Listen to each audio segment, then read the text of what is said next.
DJ. Oh, me. Look at you. You're so good looking. Thank dude. you. I like your glasses. I don't. Okay. Well.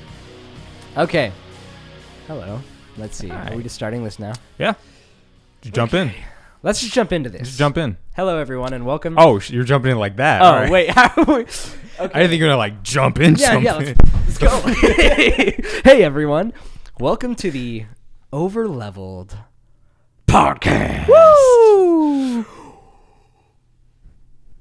1 year, baby. 1 year. It's been 1 year.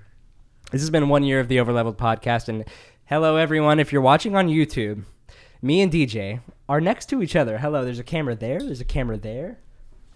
There's a camera there. This is professional as fuck. I know. It's like we're Joe Rogan. Yeah. Hi, Joe Rogan. Hi, I'm Joe Rogan. I'm the guest. No, you're Joe Rogan. I'm Joe Rogan. We're I've never Joe watched Rogan. the show. This is the Joe Rogan of RPG podcasts. What a claim. Okay, yeah. What even... I don't even know how we could make that possible. I don't know. Is that even possible? Could you possibly even do that much content of just JRPG content? Maybe, but... Maybe if we had... we could have just guests of other JRPG channels. Ooh, that'd be shit tight. Like that. That'd be tight. So Let's this get is fucking Square Enix on. Yeah. Hello, Tetsuya Nomura. Hello. Good to see you. Nani. So yes, this is the Overleveled Podcast. This is a Japanese RPG role-playing video game. For those that don't know what that means. Yeah, this is RPG news and review podcast. Yes. Today we're gonna have a lot of news for sure. Good chunk. A good chunk of news. We're gonna have lots of I don't know, just a lot of good banter. Oh, good banter. Yes. Mostly what I wanted to do with this episode. One, there's lots of news. There's lots of stuff to talk about. Yeah. DJ was sitting here just waiting for me to be done taking all the notes that I needed to take on, as far as news goes.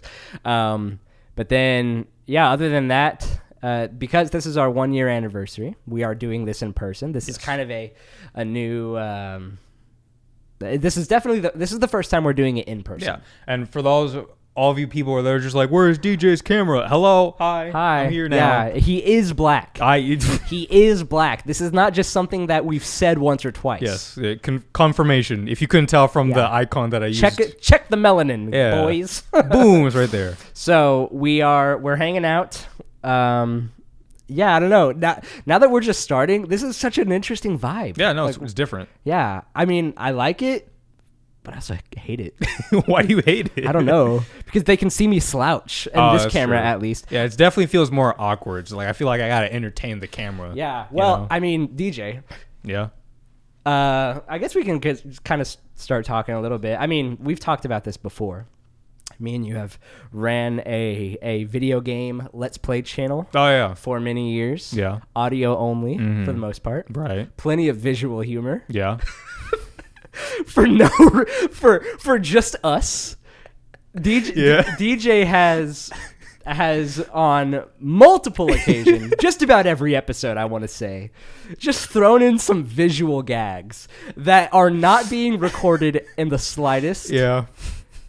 Go ahead and give them a visual gag. This This is for the YouTube guys. Sorry, audio guys. I don't know. Well, I would do shit like that, but the joke is that you can't see it. It would be like, hold on, this is for you YouTube guys. Happy 1 year anniversary. This is an example of a DJ visual gag. We'd be playing a video game, and then DJ just... Oh, yeah, I would do that. I forgot about that. Yeah, that's me. That's me right there. I would do stuff like that. Yeah. Sorry, guys.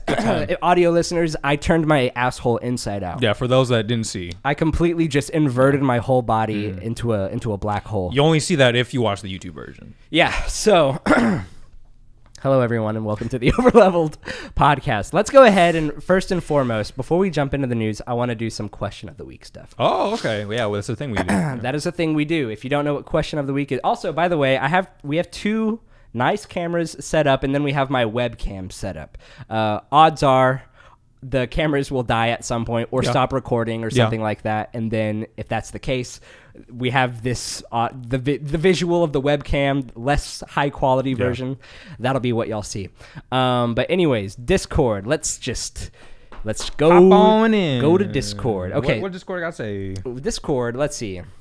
If you don't know what question of the week is, this is a segment of the show where we sing silly songs. Oh, we sing all the songs that you want us to sing. And it's always really fun and good. DJ just masturbating the microphone. Ooh, you like that? Okay, question of the week. This one here was asked by the one and only One Pin Tones. Oh, fuck baby! Yes, One Pin Tones. I love you, One Pin Tones. I'm gonna kiss you. Unless you don't want that, then I'm sorry. Take that out. You can still want to kiss him. Oh, okay. Like even if he doesn't want you to kiss him, you can still want to kiss him. Okay. It just won't happen. Well, we don't know. Right. One Pin Tones, let us know if you want a good old DJ kiss. Okay. One Pin Tones asks, what is your favorite RPG trope and why? Okay, let's go ahead and look at some of the answers. What do you got? The first answer in was from the man himself, One Pin Tones. He says, I think my favorite RPG trope is the fishing minigame. I 100% disagree. You're not a fan. Okay. No. It's in so many games with various levels of importance. Is that it? No. Okay. I wanted to see what your reaction was to that. Some Zelda games get you heart pieces. Breath of Fire gives you the best armor in the game. So now we know, as people who are going through Breath of Fire right now. Fun stuff. Final Fantasy 15 fishing gets you recipes for dinner. Oh yeah. Dinner boosts based on which fish you catch. Other games hide rare items behind catching a wide variety of fish. It makes me laugh whenever the world that you're playing in is on the brink of destruction and you need to take some time to go out and fish, but I love it and I hope that they continue putting it in games. A close second for me is the main protagonist waking up and starting their daily routine, but getting pulled into a globe-trotting adventure with high stakes. That usually sets a nice world-building adventure with characters grounded into their own reality. It really helps me identify with some of them and pulls me into their adventure/story. I like that trope as well. All right, that's not bad. That's how Chrono Trigger starts.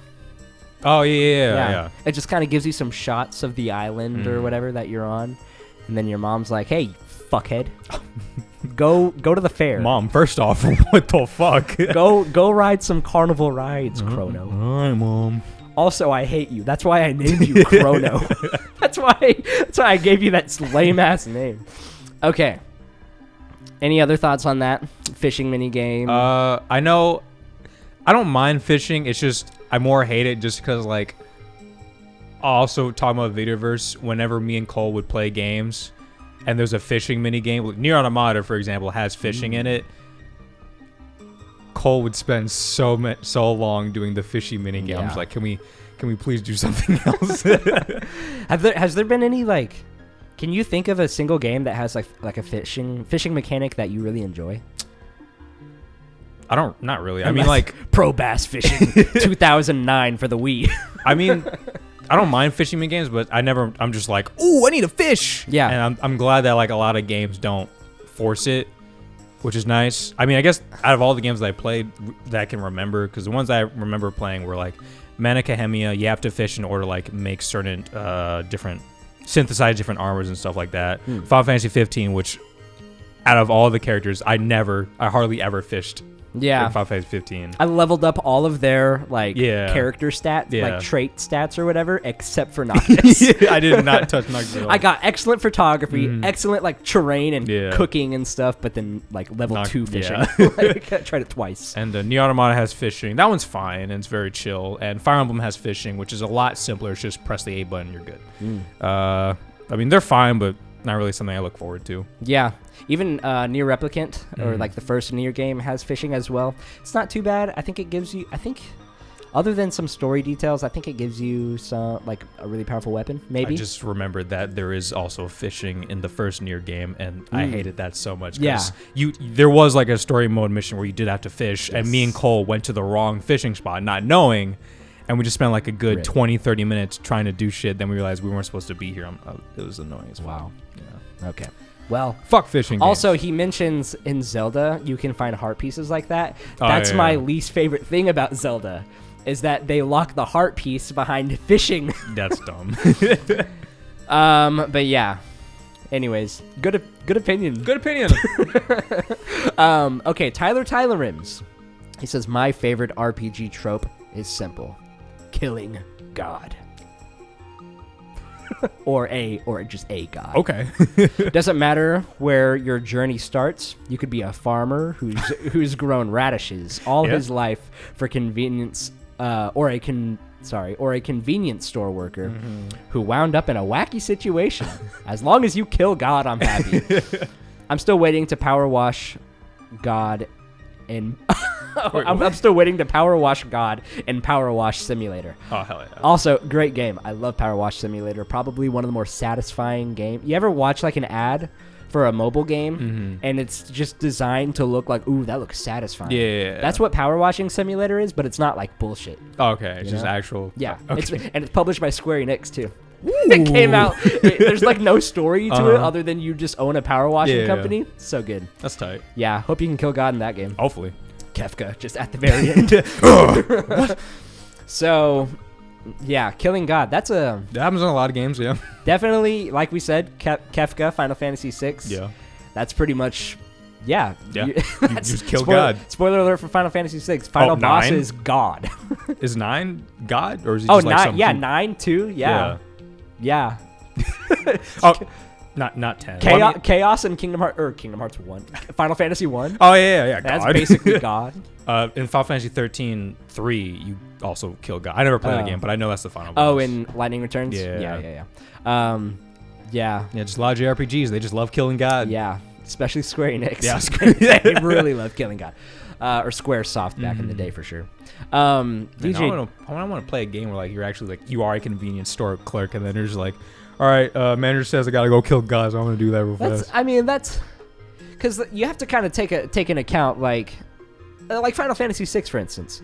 Gao is a character that you play as in that game, but he's literally just like a feral boy. Yeah. You know, he kills God at the end of the game. Yeah. You know, so there are lots of I think a lot of the games that have you kill God at the end of it kind of start off very some wacky character, mundane. Yeah, I mean, even Chrono Trigger. I mean, there's some wacky stuff that like time travel stuff takes you to other places, and then at the end, Lavos is kind of a god. Yeah. So, DJ, what is your favorite RPG trope?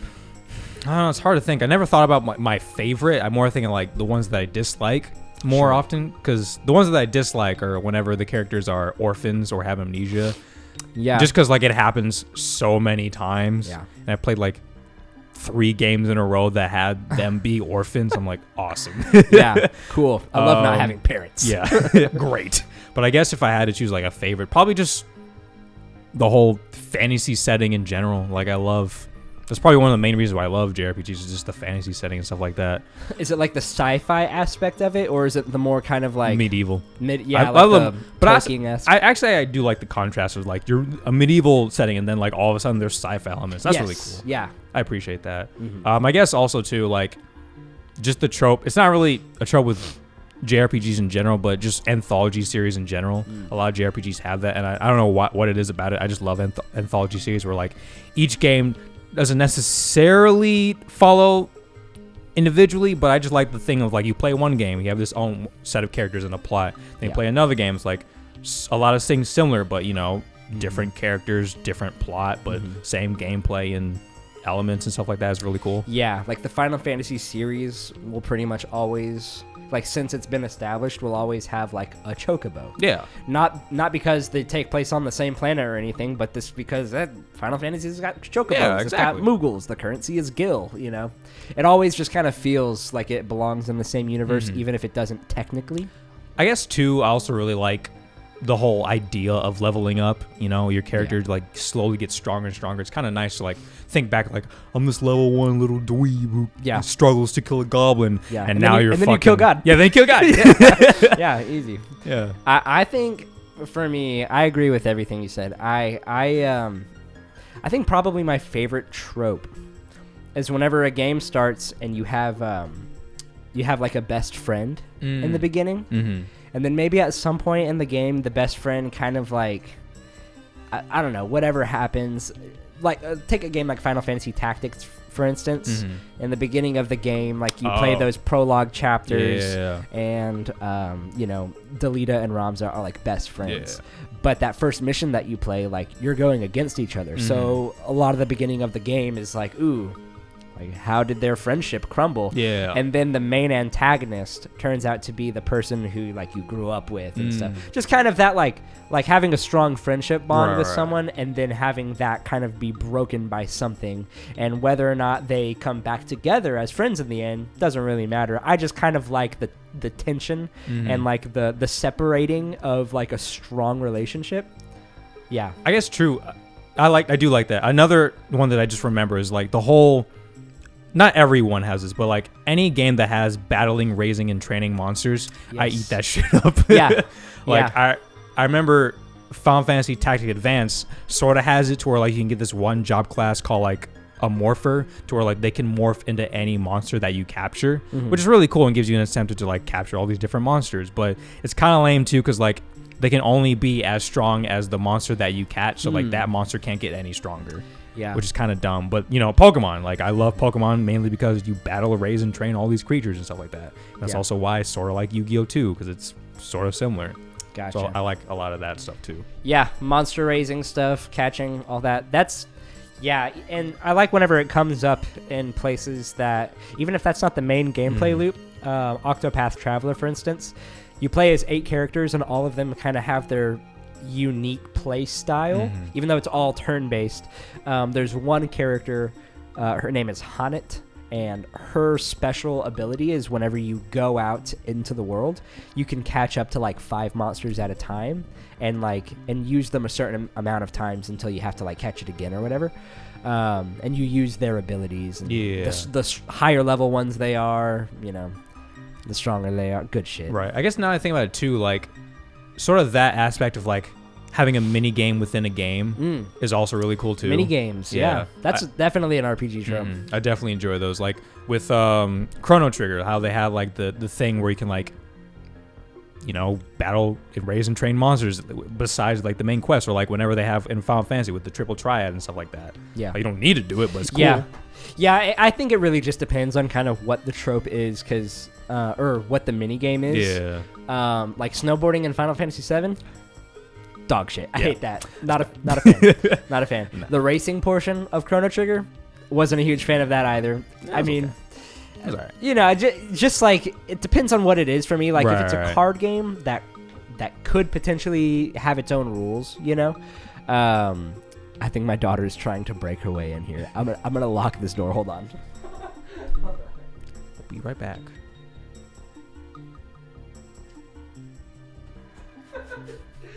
She's really trying to get in here. Yeah, and she like just learned how to open up doors too. Oh, nice. Triple Triad and like Tetra Master, Final Fantasy 9.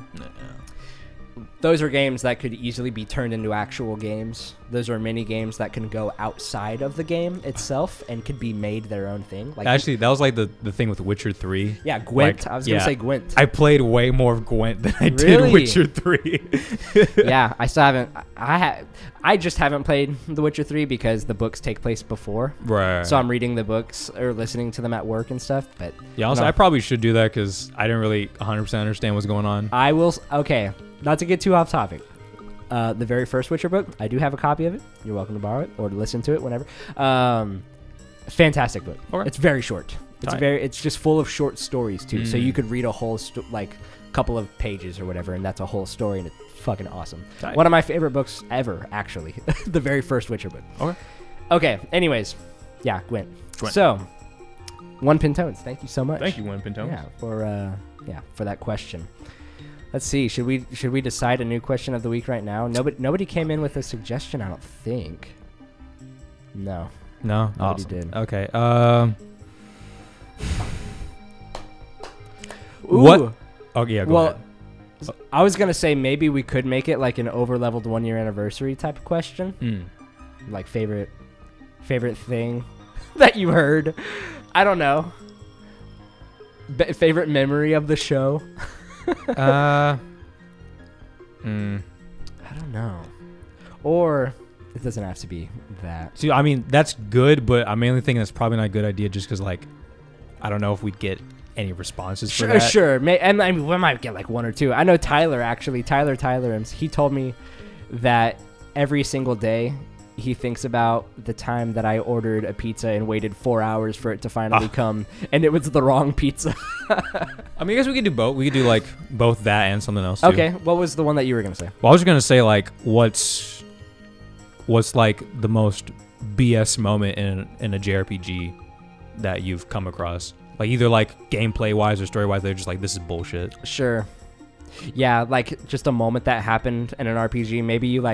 Maybe it's like a Dark Souls thing where you died after like losing so many souls or whatever, and then you just like something that makes you just want to put down the controller and not come back to it. Yeah, exactly. Yeah, maybe it's just a narrative thing. Like I know for a lot of people, not even just for JRPGs. Like I know Nick from the Loud Thumbs podcast. He Hailfront, shout out to him. He's in the Discord. He's pretty adamant in his disdain for The Last of Us Part 2. Oh, okay. Like there was a part in the game where he essentially just put down the controller and said, I think I'm done. Okay. You know, he never finished the game. Yeah. So yeah, most BS moment in a JRPG. What is it? Yeah, just what happened. Yeah, what happened? Let us know. Yeah. Give Tell me us a about full 2-page essay. Sure. There she is. No. The girl. Okay, I don't know if y'all heard that. My daughter just rushed the fucking door. Okay, well. Oh, I forgot. Usually I just ask, what are you playing? Or what have you been playing before we do all that? But we can go ahead and just talk about that now. What have you been playing? Still same old Pokemon and Yu-Gi-Oh! Master Duel. I've been playing more of Yu-Gi-Oh! Master Duel than Pokemon, but just been back and forth with those. Mm-hmm.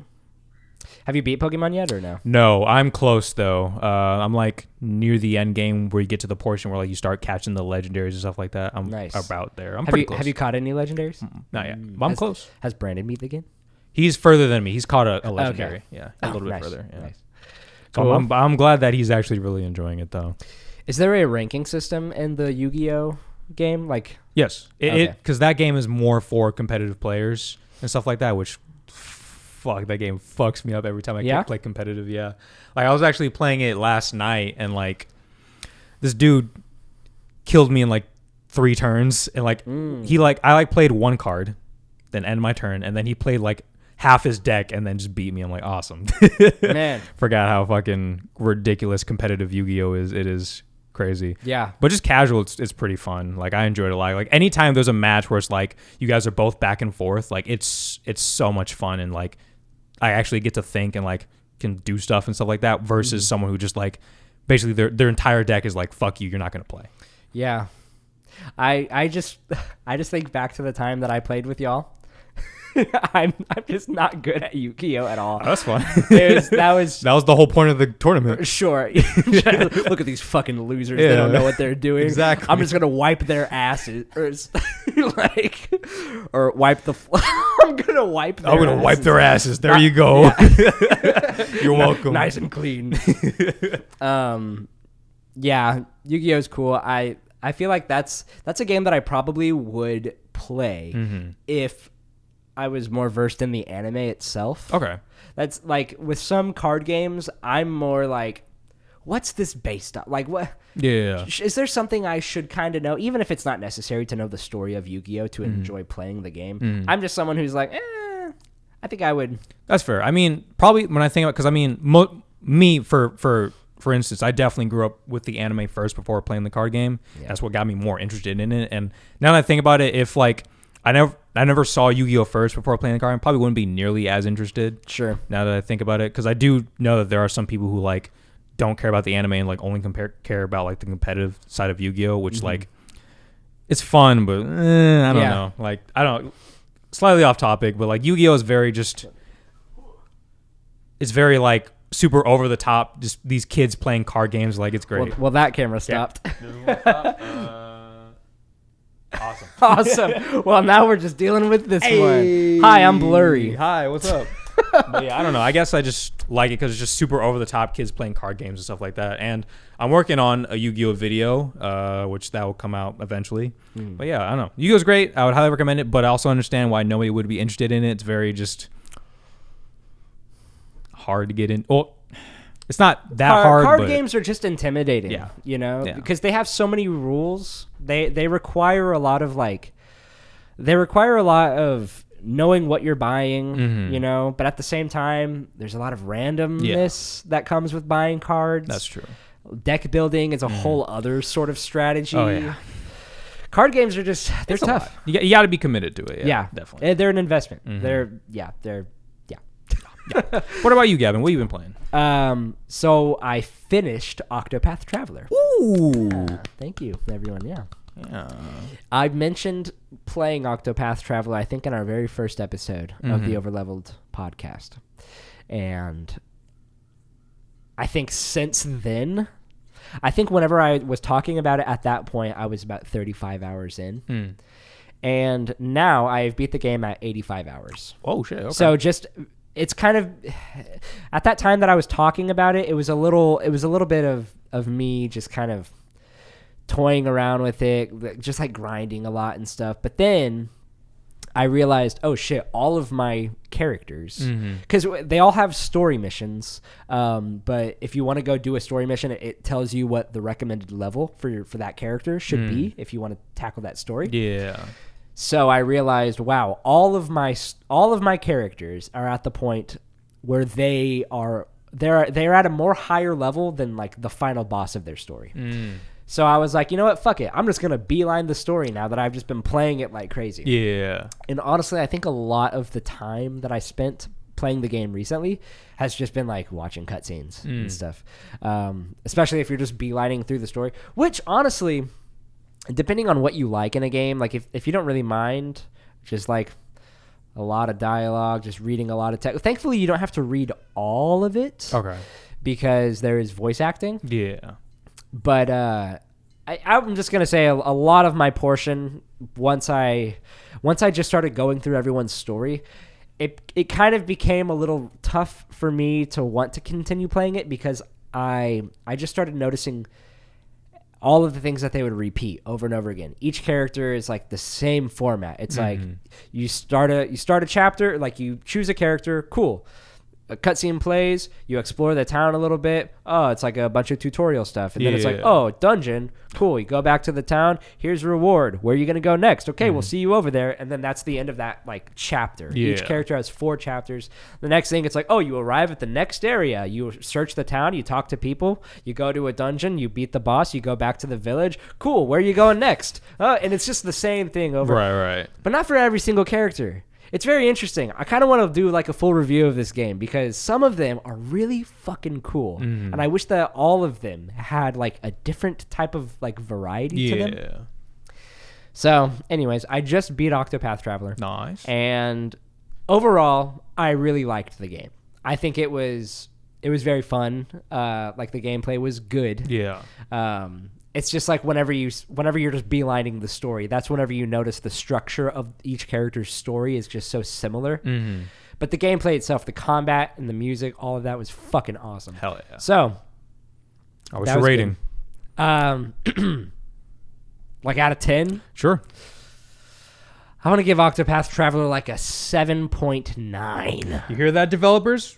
Get your shit together. Get good, developers. Yeah. Hopefully Triangle Strategy, fucking stupid name, is a better game. Yeah. Honestly, though, the name is not any better than Octopath Traveler, which actually I realized this too, and I'll mention this in my full video too. Octopath, each letter is the name of each character. Oh, shit. Octopath. It's Ophelia, Cyrus, Tressa, Primrose, Alphen, Therion. Okay. One more? Honnet. All right. Yeah. Octopath. That's tight. Yeah. I like that. Which I like kind of. I That makes it one more of those neat. things. Yeah, it's like I disliked the name for Yeah. a while, but I'm like, nah, it makes sense. It's 8 characters, Octo, and they're all on their own path or whatever. Octopath. But now it's like, I don't know. It's kind of cooler now that I know each character. Yeah. I don't know. It's almost, although it's almost as if they named the game first, like Octopath Traveler, and then they're like, oh, we have these 8 characters, and someone was like, fuck it. We're just gonna name each character one of the letters of Octopath. Yeah. And it's kind of like, okay, all right, yeah. So Like Alfin. That's the only A name that you could have. Alan. Okay, ALF. Andrew. Andrew. Therion. Primrose. Andrew. So yeah, I just finished that. So right now I'm currently playing. I'm finishing up 13 Sentinels, which I do. No. For everyone, this is. There it is. 13 Sentinels. Found me a physical copy of this bad boy. Nice. How's that going? It's really good. I'm at the point now where I'm at the end of like all these characters' stories and stuff. Dark DJ. The visual humor is back, ladies and gentlemen. I'm at the point now where I'm. This is also kind of another story where you kind of go through each character and play their perspective of something, and I'm nearing the end of pretty much all of their stories, and it's getting really fucking awesome. Hell yeah. Seriously, guys, like I was so like. I did not know how I was going to like this game because the beeline story of this game is kind of visual novel-esque, but the art style and the way that you can control your characters and all of it, and it's like side-scroller and there's depth to it as well, and it's, I don't know, it's so fucking unique, and I love it so much. Fuck yeah, man. And whenever you're actually in battle, it's a tactical RPG. It's so fucking good. Hell yeah. Yeah, no, seriously, like, GG. Sweet. I'm for me, I guess in terms of like what's coming next, after I finish Pokemon Legend of Arceus, I'm gonna continue with Phantom Brave because I played a little bit of it and it's great. I played it. I've talked about it many times before that I played it, and it's a great game. It definitely like compared to the other games in that series, the Disgaea games, like this one's way more, I guess, upbeat and sort of like what's the word? Not slice of life, but like it's very, I guess, calm compared to like Disgaea games. Because Disgaea games, majority of them, like you're in hell, like you're a demon. Whereas in Phantom Brave, you're a human girl who like can see ghosts and stuff like that. And like I just love Morona. She's very wholesome and stuff like that. It's like I just want to make friends, but everybody hates me because I can see ghosts. Dude, it's I very hate nice. people who can see ghosts. Yeah, fuck those people. Yeah, God. But I don't know. It's a great game. Definitely want to like beat it because I played it many times as a kid, but never beat it. So I want to eventually come back to it and beat it. So once I beat Legend of Arceus, I want to play that. Nice. 1 second. Let me. I just thought of another news thing that I want to put in my notes. Okay. So nice. Yeah, that's. I'm excited to hear your thoughts on that whenever you get around to playing that. That'll be really cool. Let's talk about some news. The news. So the first thing that I want to talk about was announced yesterday. I know you saw this. You tweeted about it. Oh, okay. And this is cool because DJ has his own podcast that he hosts as well. Yeah, so we'll definitely bring that up. Yeah. This is sort of a merging of two worlds: Overleveled Podcast and Robin Stan Podcast. There it is. Got it. Yeah, so Nier Automata or Automata or Amamama is getting an anime. Woo! Hell yeah. Hell yeah. I don't know. Well, so I'm a little concerned, as I think everyone should be. Oh, okay. Yeah. I see because it's a video game to anime adaptation. Right. We've seen it be kind of cool. Right. We've seen it be real dog shit. Yeah. You know? There's not a whole lot of detail about this. Is it just going to be a straight up fucking recreation of Nier Automata? Is it going to take place in the same world? I don't know. Now I think more about it, I'm kind of more concerned now. Because if it takes place in the same world, that's cool. Yeah. Because they can just make up something and use a lot of the lore. Right. And it can be something kind of cool. Definitely. If not, though, and if it's just a recreation of the video game. Here's the thing, too. Yoko Taro fans can be a little crazy. I believe it. I'm a Yoko Taro fan. I think you and Cole y'all both really like Yoko Taro stuff definitely. as well. But there are definitely some people out there, and this is with any fan base. This is not just exclusively to Yoko Taro, not just shitting on Yoko Taro people. No.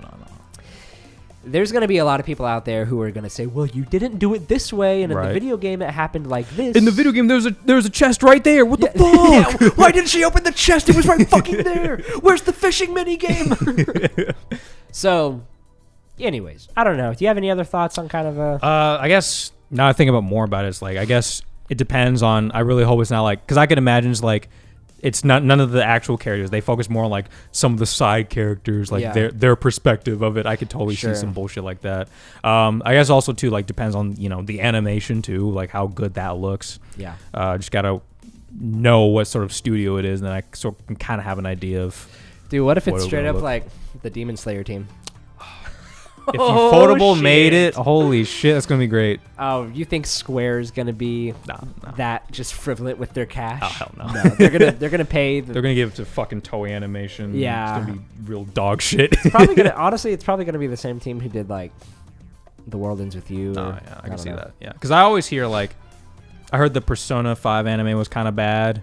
And I didn't even know there was an anime. There was, yeah. I knew there was a 4 anime. I think. Yeah, there was, and there also was a 5, and I heard that one was terrible. And then just from the one episode of the World Ends with You anime, I was like, I guess, because like they skipped a lot of shit. Yeah. And so like I'm fuck. I mean, because Nier Automata is a long game and a long story, so I can easily imagine them like cutting out a lot of shit just to get to like the good bits. Yep. And stuff like that, or even cutting out some of the good bits because I mean, Nier Automata is a very violent game. Like there's a lot of crazy shit that happens, so I can easily see them cutting stuff out, which would be unfortunate. But I guess we'll find out. Yeah, for sure. I'm optimistic. Yeah. I wanna say it's gonna be good. Same thing with the Shenmue anime. Oh yeah. Is that out or no? It's out. Yeah. Okay. I hope that one's good. I haven't watched it yet, but we'll see. Also, another thing too. As of the uploading of this podcast, Elden Ring will be out tomorrow. Me and you time right now. Tomorrow it's coming out. Yeah, I'm really fucking excited for this game. Even though I'm very excited for it, I'm not gonna buy it for PS4. I'm gonna wait for PS5. I've decided I'm going to give the PC version a chance. Okay. Because at the very least, I'm okay with dumbing down the graphics a little bit so I can have really good frame rate. Yeah. I don't know exactly what the specs are going to be like for PS4 Pro. Definitely, I don't know what it's going to look like on just a base PS4. Yeah. So I think I have a fairly decent computer. Like we talked last time with fucking Hellblade Senua's Sacrifice. Yeah. I just hope... Well, actually, no. All of the versions that everyone is reviewing right now is the PC version. Okay. So far, everyone's been saying that it's fucking awesome. It runs great. Nice. So I'm really excited for that. I think I'm going to take a chance, and I'll get it soon. Hell yeah. Speaking of games coming out, is the new Horizon game already out? People are reviewing it now. Okay. What is today? What's the... What is today? Hold on. Let's ask Mr. Google. Horizon... This video of Overleveled Podcast is sponsored by fucking Google. Horizon came out... Trying to do math in my head. 6 days ago. Oh, shit. Yeah, it's been out for almost a week now. Whoa! Came out the 18th. Fuck. I didn't even know. Yeah, I know. I know people have been reviewing it, and I've seen some good stuff, and people are enjoying the game. People think it's really good. If you're a fan of the first Horizon game, this is all of that, and it's better. Good. That's another game to add on my PS5. Type. Yeah. Also, I've been hearing more people talking about like Ghost of Tsushima. Oh, yeah. That's another game that I still have not played. Same. But I have decided that once I get a PS5, I will get the PS5 version. Because I hear that game's just fucking awesome. Oh, speaking of another games coming out, like heard the new Street Fighter 6 is out. I'm not like super big on Street Fighter. Wait, the new Street Fighter 6? Oh, sorry, it's not out. It got announced. Okay. I'm like, wait, what? What? Leaves the podcast, goes to get a copy. I gotta go. But yeah, I heard that one was out, and I only found out about it because I went onto the Dragon's Dogma subreddit and saw a lot of like Capcom fans just really sad that they announced that rather than a Dragon's Dogma 2. Yeah. I mean, still tight. I mean, I'm not super into Street Fighter, but cool. Yeah, I like fighting games. I think I Where's Tekken 8? it just really I'm more. We talked about this before. I think fighting games just have such an awesome potential to be RPGs. Oh yeah. You know, like a Tekken RPG. Ooh, that'd be tight. If they just like, I don't know, compiled like a couple of the games together and just told like one big story, just like as a grand epic scaled RPG. That'd be tight. It's so fucking cool. In general, they just need to make like a compilation video game of like the older games. Yeah. Because it's crazy to think that like you can only play Tekken 1 through 6 like on their original consoles. Like PS1 and PS2, yeah, PS1, right? PS2, PS3. Like, yeah. I mean, I think for me, the only fighting games that I've actually given a good play of have been the Street Fighter games, and I think they're really cool. Fighting games, I think, are one of those games that I can actually enjoy playing with my wife. because she doesn't know what she's doing whenever she's playing those. And that's not me just talking shit about my shit. She'll tell you too. I like to play it because I can just beat her ass. Yeah. No, she'll beat my ass. Oh, okay. Because she's just like, yeah. Okay. like she's just fucking going nuts mode on the fucking controller. Yeah. So, and if she gets to win, she just likes seeing me get frustrated at video games because I'm just like, you're just button mashing. You're just button mashing. Nice. So, anyways, yeah, what were we talking about? Oh, Elden Ring and Street Fighter 6. Was just announced. New games. Yeah. So yeah, really fucking looking forward to playing Elden Ring. That's gonna be awesome. Definitely. Oh, did that? Wait, what just happened? I don't think your camera turned off. It probably died. Oh, it didn't really die. My camera didn't die. It just went to photo mode on. Oh, okay. I just turned it off just to whatever. Yeah. So that was a fine idea. You know what? I'm gonna have to look up just like how can Canon cameras just stay recording. You need to do two things. So the cheaper option, which is still costs a little bit, is you got to buy the thing called a field monitor. Okay. Which will make it basically just like a bigger version of this. Oh yes. Useful. No, yeah, I've seen one of those. Yeah. And two, like it increases the battery life of your camera. Okay. Or you would have to spend like over $1,000 to get like one of No. Okay. So I think the field monitors for like a decent one is probably like $200, $300. Okay. Okay. That's an option. Yeah. Okay. The next thing, as far as releases go, Kingdom Hearts Cloud version has been released. And this is not Kingdom Hearts where you play as Cloud. This is just streamable Kingdom Hearts on the Nintendo Switch. Interesting. So you can now you can purchase every Kingdom Hearts game as it's called the like Integrum Masterpiece Collection. Okay. You know, they just always have huge fucking names.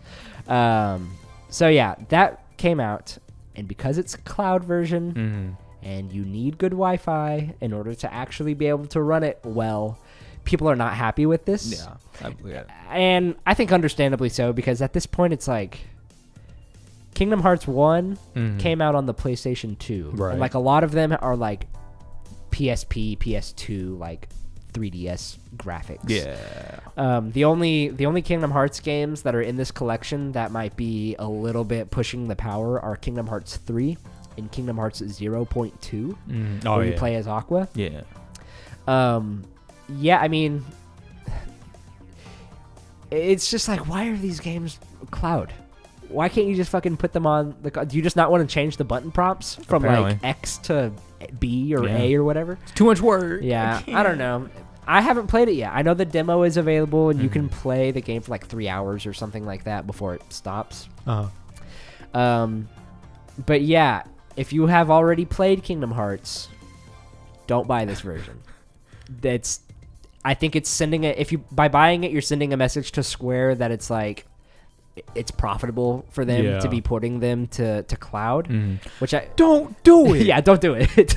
And if you have not played it before, it's on every fucking console. Don't just avoid the Switch version. Final Fantasy 16 is out finally, but it's the cloud version. Yeah, it's on mobile only. Yeah, that would piss me off.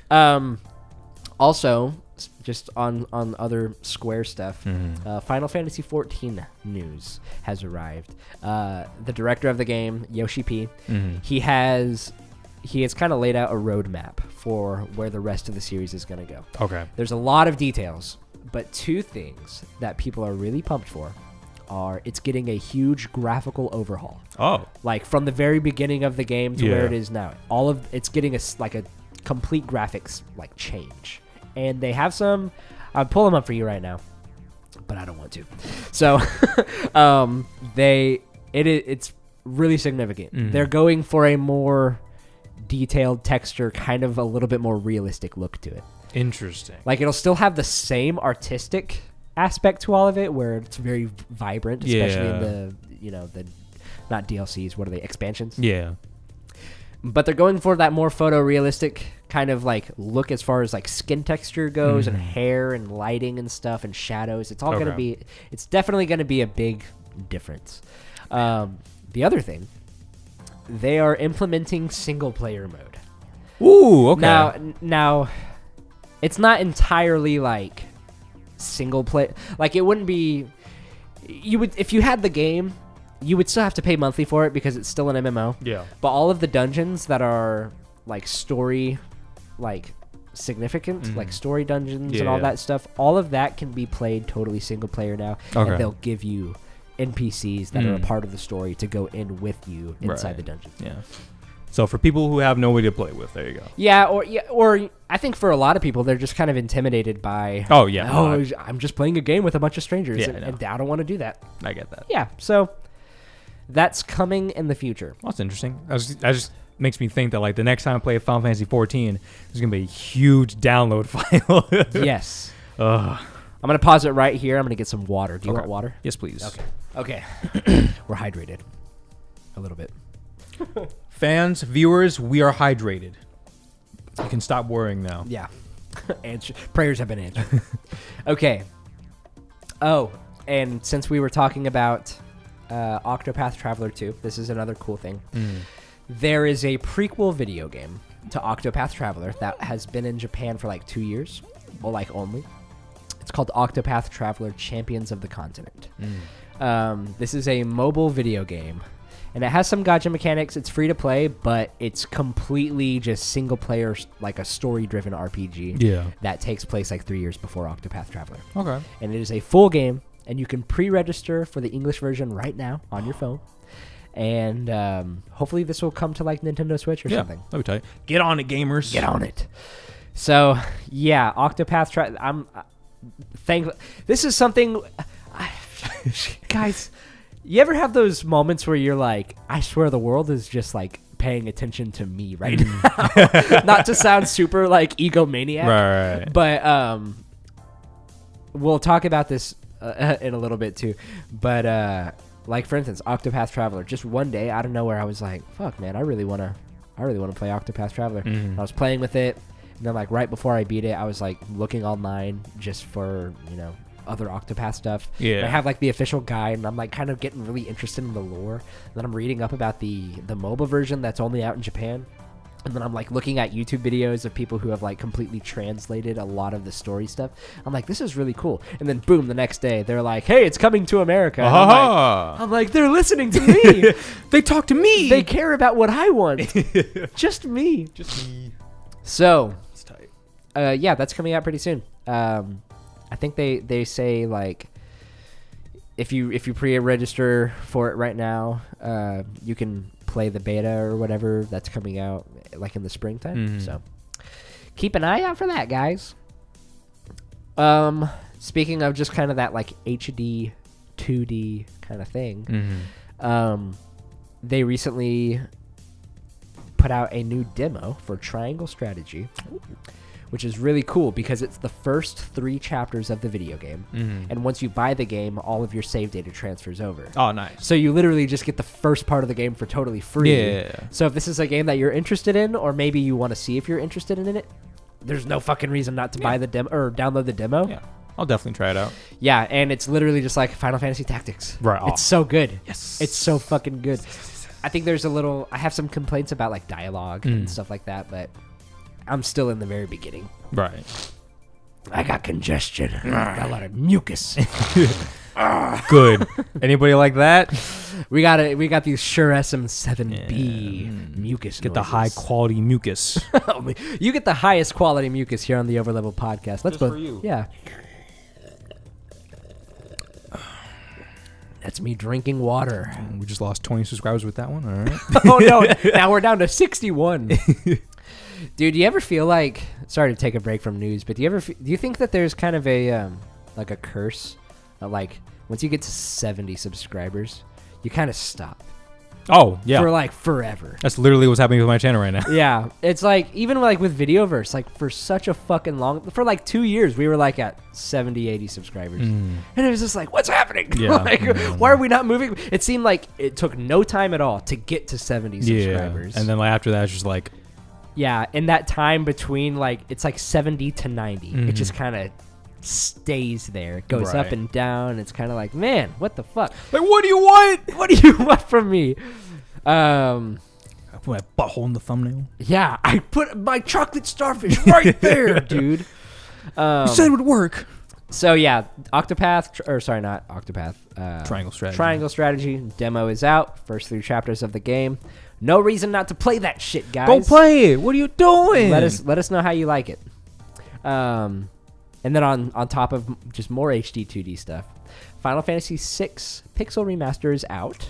Ooh. And get this, they've made the opera scene HD 2D, and they have like a moving camera kind of thing. Fuck yeah! And they kind of put 3D graphics to it, and so I think it looks really cool. I like that they did it, but they also added voice acting to it. Oh, that you cannot turn off. Okay. And I actually was listening to it. Someone uploaded onto YouTube the opera scene, but in every language. They have like Italian, French, German, Korean, Japanese, English. They have like all these languages. Yeah. A lot of people are having a lot of issues with the English version. Of course. Understandably. Yeah. But I gotta say, I took a listen, and I was like listening to the French version and like the German version, and it sounds so fucking cool. Okay. I don't know what, and I think like just after listening to every version of like the female vocalist at least, yeah, I don't know. It just sucks because you can't just make that audio whatever language. You have to change the audio of the game. Okay. Or like the language of the game. Yeah. So if you wanted to like hear it in German or whatever, you would have to be reading all the text in German. Great. So yeah. Speed run just to get to that part for the German version. There's the thing about that though is, I mean, I'm just glad that this is on PC. Yeah. Like right now. I mean, I hope that they all come to console eventually. But as far as PC version goes, there are modders out there who have been doing so much shit to all the other Pixel remasters. I'm sure, like, really soon, someone's going to put out a mod for this version. And they're going to do it because you mentioned it. Yeah, exactly. Because I want it. Yeah, because you want it. Because I want it. Because I said this so. Is for Gavin. It says it in the text. Shout outs to Gavin for this existing. Yeah. Because he wanted it. Damn right. So, yeah, Final Fantasy VI Pixel Remaster is out now. Woo! From what I'm hearing, it's the best of all of the Pixel remasters. Okay. Like, yeah, because I think every version of Final Fantasy VI kind of has their ups and downs. Like the Game Boy Advance version has some of that extra dungeon content, but some people really hate that extra stuff. Yeah. And, like, it's not very cool. Don't play it. Yeah, exactly. And it also has like the bad sound because of Game Boy Advance technology. Yeah. The Super Nintendo version is obviously great, but the translation is weird. Other versions, like the Steam version, has like a great translation and all that, but the visuals. Oh, psh. Well, no, I was saying your voice, like, you sound like you need to drink some water. Sorry. Like dude, I don't know why. Sometimes I don't even hear it or feel it. It'll just happen, and then I'm like, man, I'm probably ruining everybody's day. This ruined my day. Well, I was having a good time. I was having such a good day, and then Gavin didn't drink his water. Anyways. From what I'm hearing, this is the best version of Final Fantasy VI right now. Obviously, that's subjective. Yeah. If you have played it or you are planning on playing it, let us know what you think about it. Let us know. Okay. And then as far as the other news stuff goes, I figured we could just kind of talk a little bit about this Nintendo Direct. Did you watch the Nintendo Direct that happened a few days ago? There was one. Well, it came out I mean, a few weeks ago, I guess. Oh, okay. But this was big for RPG fans. Okay. You didn't hear about it? No, not at all. No. Well, we'll just kind of go through some of this. Okay. The first thing that they announced, they showed off, was a new Fire Emblems, Three Houses spin-off in the Warriors style. Yeah. Okay. It is the canon sequel to Fire Emblem Three Houses. So, great. Or at least it takes. I know it's canon to the story. I don't know if it takes place after or during or whatever. Yeah. I didn't play Three Houses, Right. so I'm probably not going to get this game at least until I play Three Houses. Right. But they announced that. Tight. Also, Advanced Wars 1 and 2. We've already kind of known that that's coming out, but they showed off more information about that. Yeah, looks pretty good. I mean, that's not a game that I've ever played, but it's a tactical RPG. Yeah. I've been getting into those, so I might check it out. They announced No Man's Sky is coming to Nintendo Switch. Then they announced a new Mario Strikers, which, I think I had Mario Strikers back on the Wii, but I'm not like a soccer person. Right.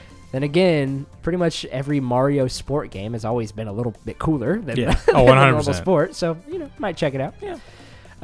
New Splatoon 3 trailer. Ooh. Oh, and then, I don't know, have you heard of the series Front Mission?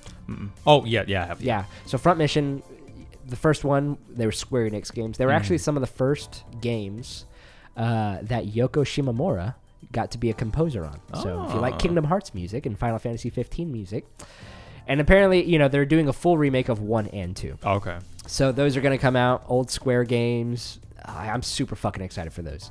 And I'm assuming that they're going to do, like, a lot of... I'm just excited for the orchestrated soundtrack. Or, the redone soundtrack or whatever. Definitely. There's, like, a new Disney racing game. Okay. So, cool, I guess. They're doing a port of Star Wars Force Unleashed on Nintendo Switch. But it looks like shit. Oh. A lot of people are not into it. There's a new Gundam game. Looks like... But they're just, like... But they're like the little toy chibi kind of Gundam. I don't know. Maybe they'll add the bigger ones later in the game. From what I saw in the trailer, they're like the chibi Gundam. Okay. Stuff. That would have been fucking cool, though. That would be. Chrono Cross Remastered. Oh, I did hear about that. Yeah, they announced this at the Nintendo Direct. This was a big one. Okay, so we've played Chrono Trigger. Yeah, we have. So I think we're ready. We're ready for Chrono Cross. I've never played Chrono Cross before. Same. There was another game. There's three games in the Chrono series. There's Chrono Trigger, Chrono Cross, and before Chrono Cross came out, they came out with Radical Dreamers, and it was kind of a Super Nintendo, almost visual novel-esque game that connects the two games. So this is the name of this remaster is the Chrono Cross: The Radical Dreamers Edition. So this comes with Chrono Cross, and for the first time ever, Radical Dreamers here in America. So, that's cool. I hear my work phone going off in the other room, so sorry, wife. What's her name? Oh, Nicole. Yeah, so the Radical Dreamers edition is coming out. So is it getting cold to you? Should I turn off this fan? Okay, cool. It's cold here in Texas, guys. We cold. It's below freezing here. Yeah, lovely. I'm so jealous. You're so in focus. I hate this. I've tried, guys. I'm sorry too. I've tried fixing this too. Anyways, they showed off a new Kirby trailer. Oh, I was actually going to mention that's coming out next month. Yes, yeah, and this trailer definitely confirmed I'm getting this day one. Oh, okay. Yeah, they showed. You can see it in the thumbnail right there. Kirby eats a car and becomes a car. Fuck yeah. But he doesn't really become a car. He just kind of is sucking on a car. Yeah, I saw those pictures like, oh, that's great. Yeah. Doesn't become an actual car, just consumes a car. Yeah. Just sucks on a car. Good. Oh, here it is. MLB The Show 22, baby. Let's go! I think other people are kind of hyped about this because this is the first time an MLB game is going to be on Nintendo Switch. But I really don't care. Yeah. Then they also got Klonoa, Fantasy Reverie series. I think it's like a remake / remaster of the first two Klonoa games, which I don't know if you've ever played those games. Oh, okay. Yeah. I've never played it, but now that I see the picture. I know some of the YouTubers who I watch, they are like, holy shit, my favorite game ever, Best game ever made. Yeah. So yeah, we'll see how that one is. You know, not a game that I've ever played, but I might give it a try. Yeah. They announced Portal 1 and 2 coming to Nintendo Switch. Live Alive remake. Live Alive. This is one of the things about doing this in person is DJ can't watch the trailers as we're just doing this. Yeah. I mean, I guess I could just put the volume down and show you this. But Live Alive is a Super Nintendo RPG published by Square back in the 90s that we never got in America. And it's finally coming out in America, and they're doing it in HD 2D graphics.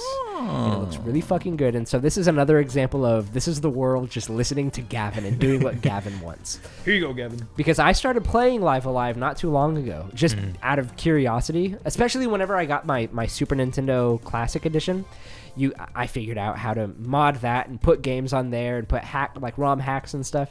So I found a ROM of Live Alive, and somebody did like a full English patch for it. So I was starting to play it, and this is actually kind of where Octopath got its very first kind of like, I don't know, like Octopath I don't think would exist without this game. Oh, okay, interesting. You play as like 8 characters. All in different time periods. And then by the end of the game, you kill God. I think I haven't beat the game, so I don't know if that's a spoiler or not. Maybe you kill God. I don't know. Probably. But in some way, they do all converge, and they all have different gameplay styles as well. Nice. It's not all totally turn-based RPG. It's a very cool game. That sounds tight. This is a game. When is this coming out? It's coming out July 22nd. Oh, really soon. Yeah. It's a game I'm definitely gonna get. Okay. In Japan, I tweeted about this too. They announced in Japan a collector's edition that comes with a shit ton of stuff, like a big box. Yeah. And it comes with like a full on fucking like Gundam that you can like build like for one of the one of the bosses in the game or whatever. Fuck yeah. It comes with like a lunch box kind of fucking like pencil holder type thing. What does it also come with? Oh, it comes with like a full fucking board game. Like a board game. Like, I don't know. It's weird. And as well as like the soundtrack and like a physical copy of the game. I don't know if we're going to have a physical copy in America. So I'm like, fuck. I'm just going to Gotta move to Japan. Maybe there's language options in Hopefully. the game. If that's the case, I might just buy this from Japan and just change the language to English and have a physical copy. There you go. So I'm really excited about that. New Nintendo Switch Sports. So we had like Wii Sports and Wii Sports Resort and stuff. I heard about that. Fuck yeah. Yeah. That one of my cousins, who's not a gamer, who did have a Wii though, he messaged me and he's like, "My childhood is coming back." I'm like, "Yeah, dude." Yeah. There's another game called Taiko no Tatsujin Rhythm Festival, and that's kind of what it looks like. Maybe. Those. Yeah. Yeah. So it's a new game in that. They showed a new trailer for Triangle Strategy. We talked a little bit about that as well. There's like a new update trailer. The free update is out for Metroid Dread, which adds the Dread mode, which is one-hit difficulty, and the new Rookie difficulty, which makes things easy. A separate upcoming new mode due in April adds Boss Rush. Oh, nice. So that's cool. Neat. They're also adding Earthbound. Oh, I did hear about that. Earthbound Beginnings to the Nintendo Switch. Fuck yeah. Like, Super Nintendo and NES online or whatever. Yeah. Then they also announced that if you are you don't have to be a expansion pack online member to get this. But they did announce like for the next 3 years or something, they're going to be putting out DLC courses for Mario Kart 8. Oh, yeah, I've heard about that a lot. Which I'm just kind of like, man, just put out a new fucking Mario Kart. Yeah, might as well, yeah. I think this is just them, like piecemealing, just like giving us little tastes of Mario Kart so that once all the DLC is out, they'll be like, here's our new Mario Kart game. And then they finished it off strong with Xenoblade Chronicles 3. Oh, shit, okay. Yeah. Which is kind of cool because recently I've been very interested in checking out Xenoblade Chronicles, especially since they have put it onto Nintendo Switch, like the first one. So yeah, I don't know. That's tight. Yeah. Of all of that stuff, is there anything that you're kind of looking forward to most? Well, I mean, a lot came at me, so I forgot about a lot of it. But probably For me, it's Chrono Cross and Live Alive. Yeah. And probably Front Mission as well, but just because I've never played those. Right. I guess from what I remember, Chrono Cross is cool. It's cool. It is cruel. It's cruel. It's cruel, DJ. I'm hurt. How fucking could they? Chrono Cross is cool. The new Kirby game is cool. Triangle Strategy demo, cool. Yeah. Xenoblade 3, even though I've never played in the Xenoblade games, they've always been kind of interested Sure. to me. So cool. Yeah, my. It's one of those announcements that kind of makes you think, oh, I should play the first one. Yeah, You know? exactly. Yeah. Yeah. So I mean, a couple of those are interesting, pretty Yeah. neat. You know. Yeah, for sure. Well, that's pretty much it as far as news goes. Yeah, I'm excited for a lot of that stuff. Kirby, obviously. I mean, shit, dude. I don't think I've ever been this excited for a Kirby game. Same. I think we talked about I've that hardly last time. I've hardly ever played any Kirby games, but like I've always wanted to because it's like, you know, it's very chill. You know, little ball. You know what game I fucking loved? Kirby's Epic Yarn. Oh yeah. That is a game that I did play, and I played it the entire time with someone else, which I think is the best way to play that game. Oh, I believe it. Yeah. Yeah. There's a lot of stuff that's coming out. I'm definitely looking forward. Shit. Yes. Okay, so that's it for news, guys. This is our, in case y'all didn't know, this is our 1-year anniversary podcast. Yes. I asked in the Discord, you know, what are some things that y'all would like to see? You know, what are some, you know, I basically let people know, hey, we're doing a 1-year anniversary episode. What are something that you might want to see for that? So I did say something. Oh yeah. Okay. I said, alrighty guys, 1-year anniversary. It's happening on March 3rd. You know, if you have any ideas, feel free to let us know, DM us, whatever. And then Hailfront came in and said, maybe this is just because I love to know more about the podcasting side of people's minds. And our 1-year anniversary will be on this topic, and I love seeing the contrast between podcasts. But I'd love to know what your podcast has done for you overall in the last year, what it's meant to you, and how it's impacted your views, / just how it's impacted your life in general. Looking forward to whatever you guys do. So thank you, Hailfront. Thank you. So we can kind of talk a little bit about kind of maybe some of the numbers that I've seen. I feel like that's anytime I listen to a podcast, there's always that piece of me that wants to know, like, oh, I wonder how many listeners they have. I wonder, you know, exactly like what their viewership is like. I want to know, like, oh yeah, it's pretty loud. Yeah. So just to kind of give you guys an idea, I actually haven't looked at Anchor in a little while. Anchor. We do use our y'all always hear our ad at the beginning of our podcast. Yes. But yeah, we do use Anchor. So overall, we have, you know, around like anywhere between like 18 and 20 people just listening either like on Spotify or Apple Podcasts, like every single episode. Yeah. For instance, Pokemon Legends Arceus impressions that we did last week on YouTube. Sometimes I think of YouTube as like the main place where people go to listen to the podcast, but then I think that's stupid. Why would they do that? On like Spotify and Apple Podcasts and every other, you know, place, it's got 16 plays on there. Fuck yeah. The Overleveled like awards, like Game of the Year, that one has 21 plays. Oh, nice. The whenever we talked about the Game Award predictions, I knew that one was going to get some more plays, so that one has 34 plays. And then like our top 10 Final Fantasy games, that one has 40 plays on there. Oh shit. Okay. But that one has like, it has 40 plays on here, and I think close to like 60 plays on YouTube. Yeah. Or something. So like, you know, some people were definitely intrigued about that one. Nice. I want to say our most listened to podcast is... Oh, okay. Well, this is interesting. Ooh. The most listened to podcast on, according to Anchor, is our very first episode. Okay. With 58 plays on there. Nice. But on YouTube, our most listened to with like over 100 views is Best Music in JRPGs. Oh, yeah. Okay. Yeah. Fuck yeah. Yeah. So, just kind of, you know, that one has a little over 100 views or listens or whatever. So that's kind of just the overall thing. Our total plays in general, we have a total of 785 listens. Fuck yeah. Over the course of 24 episodes. Nice. So I'm pretty pleased with that. That's I know good. some people. I know the guys over at the Loud Thumbs. They recently just surpassed over 1,000 plays, which is That's fucking insane. Yeah, that is really good. I want to say for us though, ultimately it just kind of comes down to the fact that we haven't been super consistent for a long time. I mean, even if I look at the analytics on here, the episodes that were getting the most listens were whenever we were doing it consistently, just like week after week after week after week. I think this episode is coming out because our most recent episode came out February 6th, and this episode will be out March 3rd. So almost a whole month difference. And that's just kind of been how it is. For me personally, I remember I called you up and I was like, hey dude, I really want to start a podcast. And you had a lot of shit on your plate, and you still do have a lot. You probably have more shit on your plate right now than you did back whenever I was like, hey, let's do this.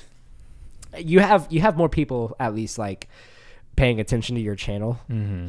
So it was kind of like, I don't want to, and I've mentioned this to you before, and I've mentioned this to other people. I've never wanted this thing to kind of feel like I'm just dragging someone along with me in this thing that I want to do. Thankfully, I mean, from what I can tell, you enjoy doing this as well. It's fine. There's a reason why you drove. I'm still here. you drove like 25 miles out to come see me. So, yeah, I mean, this was something that I've just been wanting to do for a while. Right. And I think, with the timing of everything, right now, podcasts are at an all-time like high in popularity. Like literally every other person I know is doing a podcast. Everyone's got a podcast. Well, because it's fucking easy. Yeah.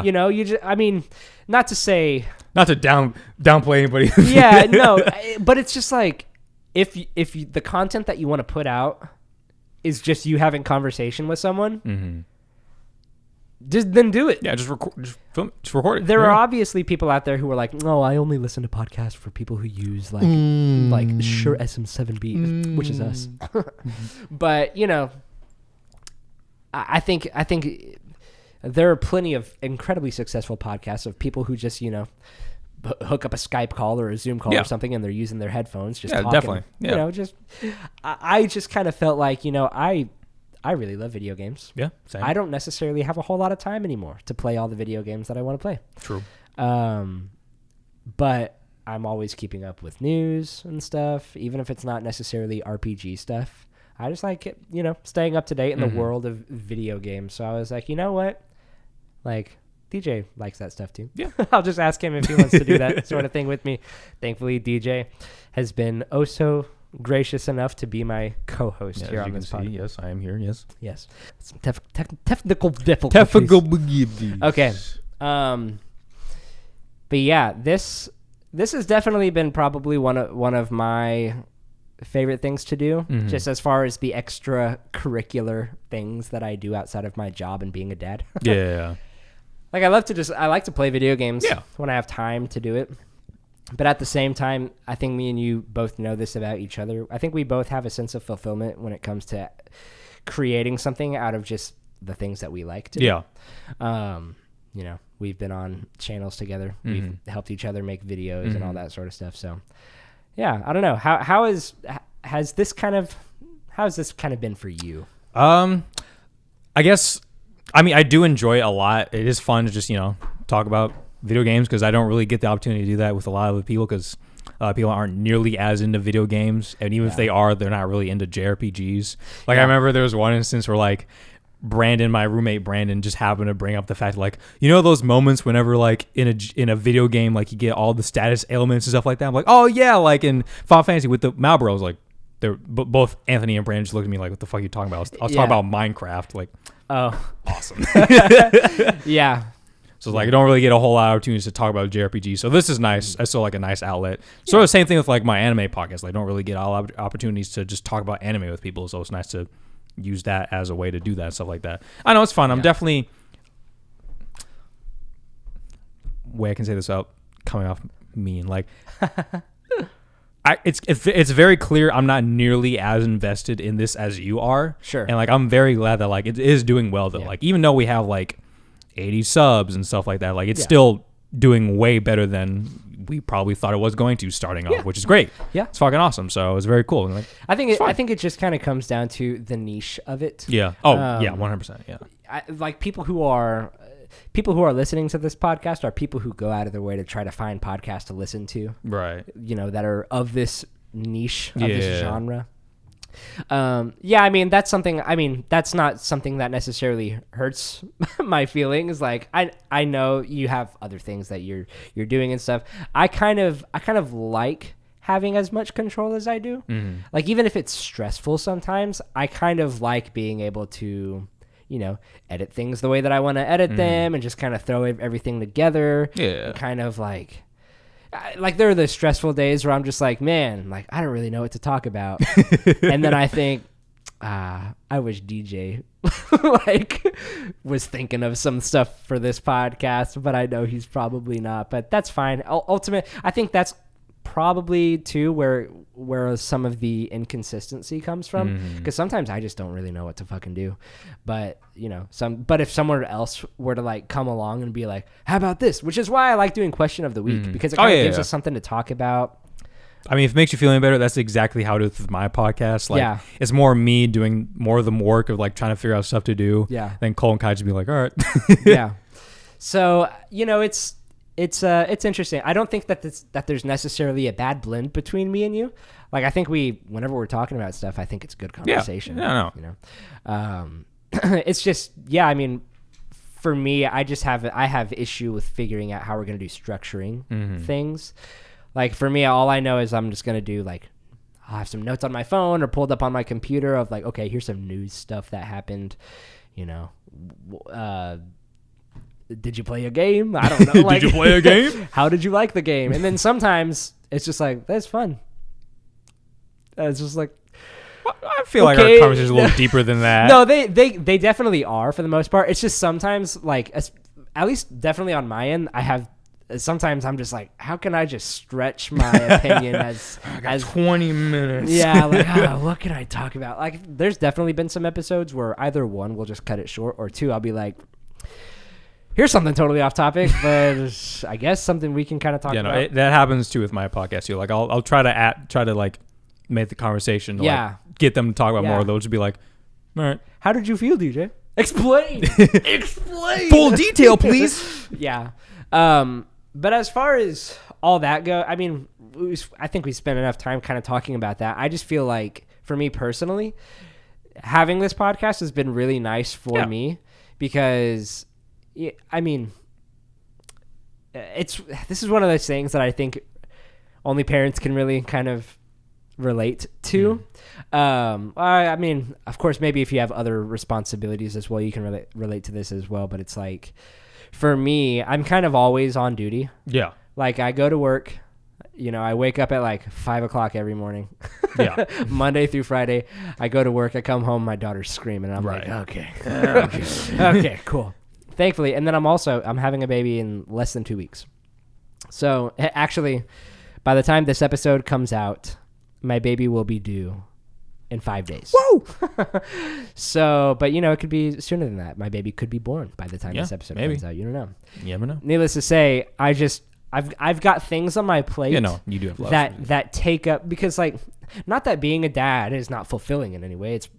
It's my best job that I have. As far as this goes, other things go, it's the best. If you were to make a tier list, like it goes that. Yeah. Then probably playing bass in some of the bands that I'm in. Yeah. And then probably this, and then my job. Okay. But it's just like, whenever you have the responsibility of whenever you come home from work, you're still working. Yeah. Like, being a husband, being a father. Yeah. Or, being a mother or a wife or whatever. Mm-hmm. It's just kind of like, you kind of need something. Yeah. That breaks that up. Definitely. And thankfully, Nicole needs her own podcast. I mean, honestly, I think this is something that Nicole would love to be doing as well. Unfortunately, like for her, it's kind of like, oh, what, is she pregnant or something? Yeah, well, one, she's pregnant, but also like while I'm at work, she's at home. She's with our daughter all day long. Yeah. Even whenever I'm home, we're still both parenting. She's never really off. Yeah. No. Same thing with me. I mean, I think some people might consider doing this podcast as like, oh, I'm off duty. It's like, no, I'm still like, this is still just another thing that I'm working at. Not that it's, I mean, each thing has their own like level of stress, but yeah, it's a hobby. But even still, hobby, it's as much of a hobby as doing something like this is. I still want to look at it as the mindset of just like, I want to make this good. I don't want to just do it for myself. I want other people to look at it as well and be like, yeah, give me more. you know? I mean, that's 100% how I feel with my content. Yeah. I mean, it's technically a hobby currently, but I'm trying to make good stuff still. Yeah. So I guess I'm just saying it's for me, I'm just so scatterbrained, dude. Like I go to work, I inhale like bleach all day long because I work like with pools and stuff. It's just chlorine. And so like, I don't know, my brain is just constantly going everywhere. Like I'm like listening to things that Rosie's doing outside while trying to like talk about this bullshit. Right. And so it's like, you know, I'm what is considered what people would call an enthusiast. I get incredibly excited to do things. True. If somebody has an idea, like they want to like invite me in to like do something with it, I'm like, fuck yeah, I'll be more invested than you are. Like I am fucking in. And then I'll be like that for a short amount of time, and then I'm like, okay, what's the next thing? Right. So honestly, this is a big deal for me. Like the fact that we've been doing this for a year, even though it's been consistent, I'm like, fuck yeah, I've been doing this for a year. Fuck yeah. Like, the only other thing I've been doing for a year is raising a kid. Well, I've done that for 2 years now. Yeah. So, you know, so it's, I don't know. I'm very grateful for this as just another way for me to outlet the things that I enjoy. Yeah, definitely. While also making something out of it. Because obviously me and you could just meet up, like, every now and then and just talk. Like that's a great time. But at the same time, there's another half of that is fulfilling to me, that is uploading this for people to listen to. Yeah. Even if it's just, you know, the 20 or so people, you know. Yeah. And some of them it's great because they'll join the Discord. Man, Discord has been so cool. Even if it's just like a few people just like talking, I'll jump into other Discords of like people who know who I am. They know the other things that I'm doing, and it's like cool. I kind of feel like tight. I got online friends. Yeah, cool. Definitely. That's something that I forget about every now and then, because now that my channel has gotten a little bit bigger, like I get a little bit more sad initially whenever a video doesn't get a certain amount of views starting off. I'm like, but then I remember like, oh yeah, there are these amount of people that like genuinely enjoy my videos, and like it's great whenever I get a comment be like, fucking love this video, blah blah blah blah. It's like, oh, it's fucking awesome. It's great. It's kind of like even whenever we were doing Videoverse together. Yeah. Which I mean, still, I would love to continue to do Videoverse. It's just finding time to do that shit. Yeah, I mean, for a really long time, we were working towards 100 subscribers. And I think, what were we at, like 3 years by the time we finally had like 100 subscribers? Yeah. Like, and like we were talking about before, too, just kind of offhandedly, like, there's that period of subscriber count where you're just stuck there between like 70 and 90, and it's like, when am I going to get to 100? Come on. For us, it took us like 3 years, you know? And for a long time, we were grinding. Like, we were you, for the most part, like, you were putting out, like one, at least a video a day. Yeah. There was a period of time where you were doing 2 videos a day. Yeah, right? It started off like I was doing 1 video a day, then 2 videos a day, then back to 1, and then we were just like, all right, let's do, like, weekly. Yeah. No, seriously, guys. If y'all, I mean, y'all have probably heard us talk about this already, but... there are over 1,000 videos on Videoverse. Yeah. Yeah. There, if y'all want to hear us talk about games as we are playing them, you know, if that's something that you're interested in, you could probably just use that as like a podcast of its own. Yeah, I've always, as like a way to describe Let's Plays to people who like don't really know it, I always just say it's pretty much just like a podcast, but the visuals are video games. Yeah, yeah. So, which is actually interesting because there's a podcast who has contacted me before. I haven't talked to them in a while, but they're called I think they're called the Hyrule Podcasters or whatever. Oh, okay. Anyways, their whole podcast, it's just audio only. They don't have a visual version, but they're playing through all the Zelda games. Oh, okay. And they're just talking to each other. Yeah. And so interesting. Yeah, and that's the podcast. And I'm like, I don't know what their analytics look like. So I'm not sure how many people are interested in something like that, but I'm like, I could probably do that. Yeah. Like I see little ideas like this, and I'm like, yeah, let's go. And then I remember, fuck, I have a kid. I've got a wife. I've got a responsibility. Damn it. And like I said, I love that stuff. But at the same time, I'm just so like everything is interesting to me. Yeah. If I could start a movie podcast, I'd do that. If I could start an anime podcast of new shit, like that I've never seen before, I'd do that shit too. You know, like I'm just so and like with books too. Like I've been listening to a lot of audiobooks at work. I've been reading books while I'm at home if I'm not playing video games or doing other things. Like I like reading, storytelling, like all this stuff. I want to do like deep dive stuff. Like I'm just so like you just want to create. I'm just in love with everything. Yeah. I don't know how else to put it. I just love doing shit. Right. And yeah, and if it's like creation, like that's awesome. Like if I could like turn that into something, because ultimately, this is not just me. This is not just you. I think everybody wants to turn the thing that they love into the thing that they do. Yeah. You know? Definitely. But that's how they make their living. Yeah. The dream. Yeah. And, you know, sure, with every job, even if it's the dream job, there can be burnout and stuff. Yeah. And sometimes I get burnt out from playing video games. Yeah. I get burnt out from doing the podcast, from, you know, listening to audiobooks and stuff. It's just like, man. I don't know. Like, no, I mean, for me, like, that's more worth it. Like, I'd rather be stressed out over something I love versus something I'm stressed out that I don't care about. Dude, the amount of times that, like, I've been editing a video, like the podcast or something, and then I'll, like, just click somewhere, and then it freezes, and I'm like, fuck. I'm, like, clicking. And then everything just fucking shuts down, and it didn't save for, like, the past 3 hours that I was working on it or whatever. I'm like, cool. Awesome. I love that. I love that so much. So good. Dude, that's, like, that's frustrating. But at the same time, I like editing videos. Yeah. So, it, like, if I got really stressed out at my normal job, like, something fucked up happened, and, like, I have to go back and redo some shit. Yeah. That's incredibly more stressful than me just, you know, going and editing a video, because then sometimes I think, I can actually change this. Yeah. You know, maybe it's a little better now than it was before. Exactly. So, yeah, I don't know, man. I get that. So with you too, I guess with your channel, I know you talked a little bit about just kind of, you'll have some videos that get less views than others. I know it isn't directly about this podcast, but if I could sort of interview you for a second about your own channel. Sure. Kind of same question, man, like with your own channel. How long have you been doing it now? Because I guess your first video was what, the Nightmare on Elm Street video? No, my first video was... Technically, my first video was the Batman video, but the first video uploaded was the Pocahontas video. Yes. The Batman video... So which originally... is still a great video, by the way. Everyone should go check out DJ's channel, Mushroom Man. Go watch his Pocahontas review. It's very good. So it started with the Batman video because when I was at ACC...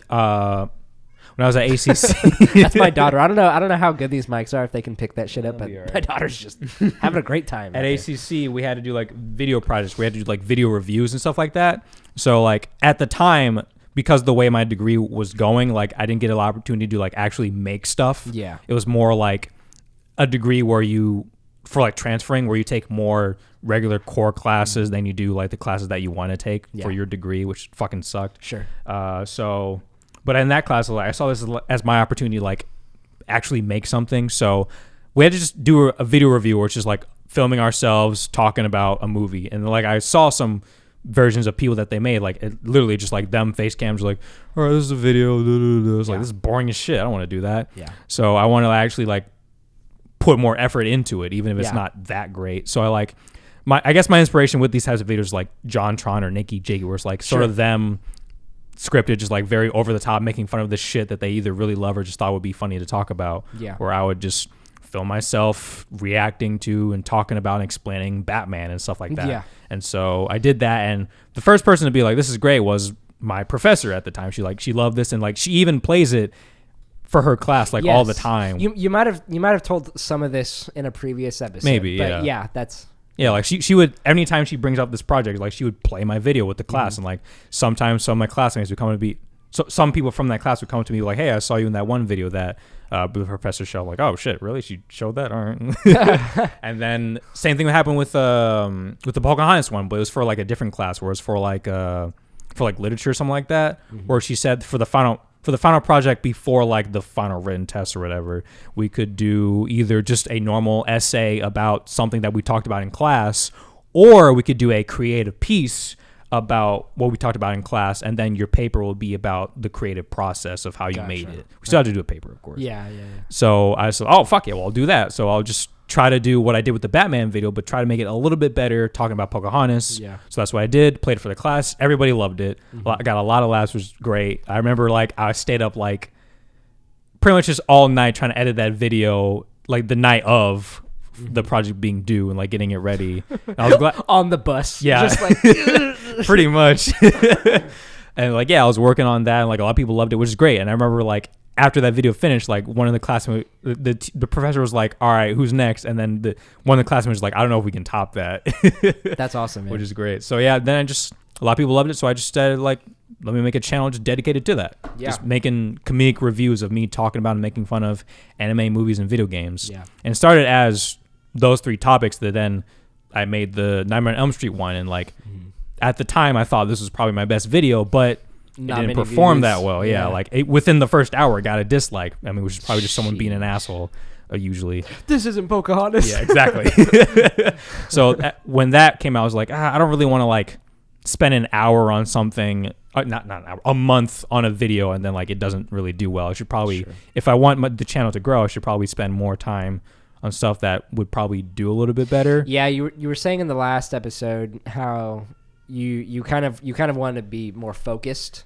So you've kind of cut back on the more film things, and you're kind of like, okay, video games and anime. And right now it's looking a little bit more. It's just anime. Specifically One Piece. Yeah. Because my most popular video is my 1 second of One Piece video, which is almost at 1 million. Which almost seems kind of interesting to gauge like that.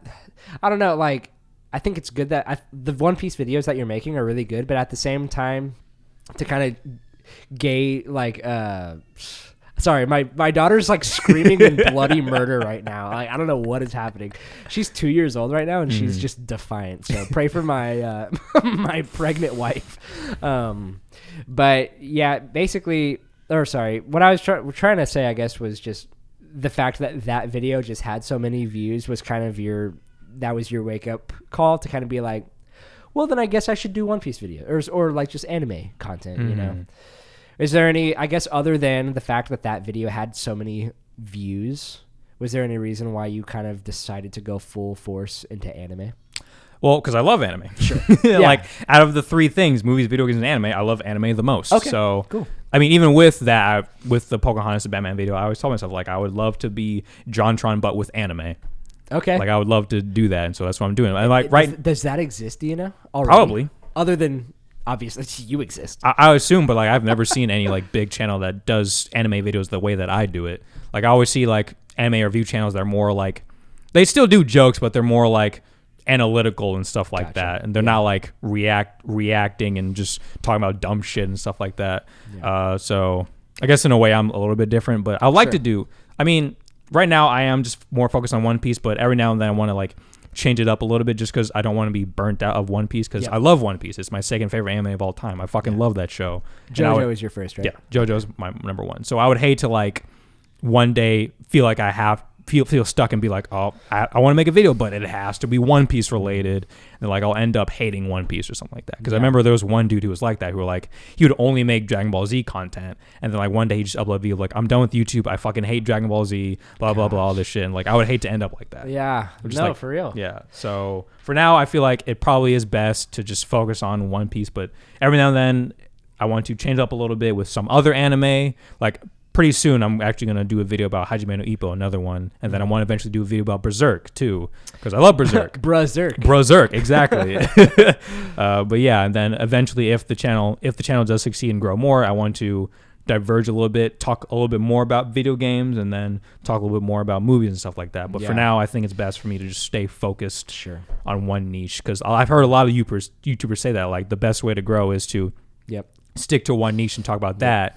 And then, like, I was even actually listening to a podcast with Aaron Hansen in it, where he even mentioned that, like, if you're starting from zero, like, with absolutely nothing, like, your best bet is to pick one thing, talk about that for a long time, and then, like, once you make a certain milestone, then you can just do whatever the fuck you want with your channel. Yeah, so I don't know if you know the YouTube channel Sean Chandler talks about. He does movie reviews. He's I think he's close to 500,000 subscribers now. He's a good friend of mine. We go to church together and stuff. He's a cool guy. He does movie reviews and stuff, and it took him a little while to finally get to that point, but you know, he was grinding like that. Yeah. And whenever me and Nicole were doing like Gavin and Nicole videos, I think one day he just decided to message me like basically his like book of secrets. Okay. He's just like, and essentially the big thing was like, pick one thing. Yeah. You know, because I think for a little bit we wanted to like I had a desire to do a lot of stuff, and I even mentioned Videoverse to him, and he kind of gave me a lot of the same advice, you know, for both channels. Just you know, whatever you're doing for that channel, do the thing. What is that channel? What's your focus? Like, have a focus. Yeah. If it's an unfocused channel, then like you'll have some videos that have like 5 views and some videos that have thousands of views. Yeah. You know, like, this is the way it is. Right. And it's interesting that you had mentioned too, like with One Piece being your second favorite anime, but that's like the thing that you're focusing most on right now. I relate to kind of what I feel like you feel, and that is it's intimidating to tackle your favorite thing. Yeah. I love Kingdom Hearts. I love Final Fantasy, you know, all that stuff. Oh, there's my daughter. It's almost intimidating and a little scary, because if you're going to tackle your favorite thing, you don't want to fuck it up. Yeah. If you were to tackle something like JoJo and like be like, let's talk about JoJo Part 1. Yeah, I'm a little bit more scared to talk about JoJo. For you, it has to be perfect, right? Yeah. And that's how I am too. I started scripting like pages and pages and pages of a video that I was going to make like 2 years ago, like around the time that my daughter was born. Obviously I got like sidetracked. You know, we were moving, had a baby, you know, all this stuff. I don't know what happened to that script. It's probably somewhere. I might come back to it eventually, but it was going to be like a 2.5 hour long video of me talking about, just wanted to see if that appeared on the audio wave, because my daughter is going ballistic right now. Man, 2-year-olds, guys. Anyways, it's kind of, I don't know, it's like, it's sad because she's just like, it's so much anguish. We were just talking about fucking video games, but at the same time, Kingdom Hearts, man. Yeah, it was great. I love that. My wife's like, are y'all almost done? We'll be done soon. Yeah. Like with Kingdom Hearts, it's like I want to talk about Kingdom Hearts. I want to talk about Kingdom Hearts 1. I want to talk about my feelings about Kingdom Hearts 3, my whole like love of it. But if I do it, it's got to be fucking perfect. Right. And I know other people too. It's hard too, because other people make content about that, like the same thing that you want to make content about, and you're like, I don't know if I'll do it as good as them though. They're already making great videos and great content about this, and I don't know if I'm gonna do it right. Right.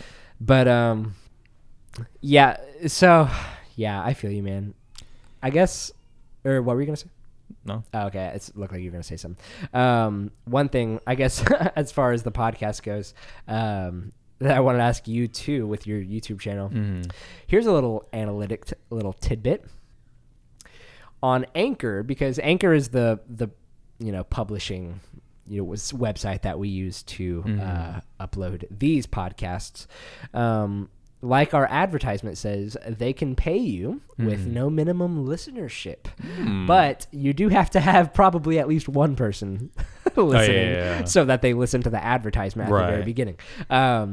So for us, this podcast has made a grand total of $1 million. No, I'm kidding. $5.91. Tight. Just on Anchor alone. That's awesome. Which is pretty cool. I mean, with having like 20 listeners and we've only made 25 episodes, or this will be our 25th episode. Pretty good stuff. I mean, just the fact that you're making money off of it in general is fucking awesome. Yeah. Like, I mean, for me with my channel, like I make dog shit, but the fact that I'm making money in general off of these videos is fucking awesome. That's another thing I wanted to ask. So you recently made, like, I guess YouTube partner. Is that what they still call it? Yeah. So yeah, what's that? So you can now have ads in your videos and stuff. What's that look like for you? How much money are you making? You rich now? You a rich YouTuber? Oh, you know me. Is that paying your bills? I'll say this. My most recent video, because one of the things that I'm doing to, I guess, push my channel out there is I'm making review videos for weekly episodes of One Piece. I'm skipping this week because I want to focus on my arc review that's coming out soon. Most recent video made 3 cents. Hell it's yeah, great, dude. yeah. But I mean, when I Hell first did it, like when I first was making money off of YouTube, like I was still on the high of like the 1 second of One Piece video, so I was definitely making some money. Still not a lot, because DJ, how much money did you make off of 1 second of every episode of One Piece? $65. Holy shit! Yes. Because that has almost 1 million views now, right? Mm-hmm. Yeah. Very cool. I wonder how much money you would have made if you were monetized before that video came out. I would have made money. Yeah. Fuck. Yeah.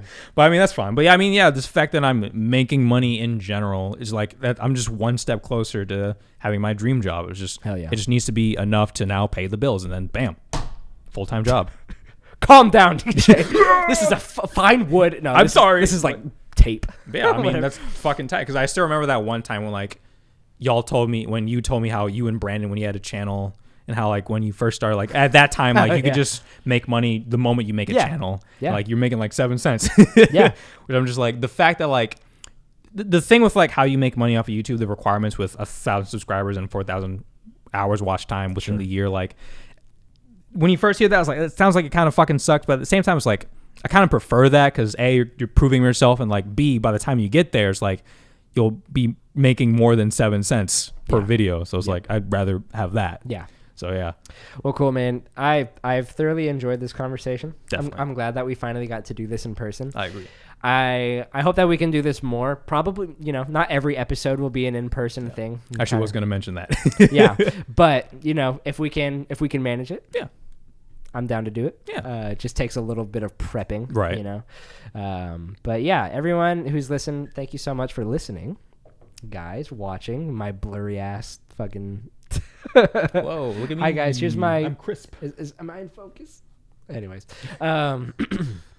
yeah. Before we sign off, you want to plug anything? Sure. As we talked about the last 5 minutes, I have my own personal channel, Mushroom Man, where I talk about anime and make fun of it, specifically One Piece at the moment.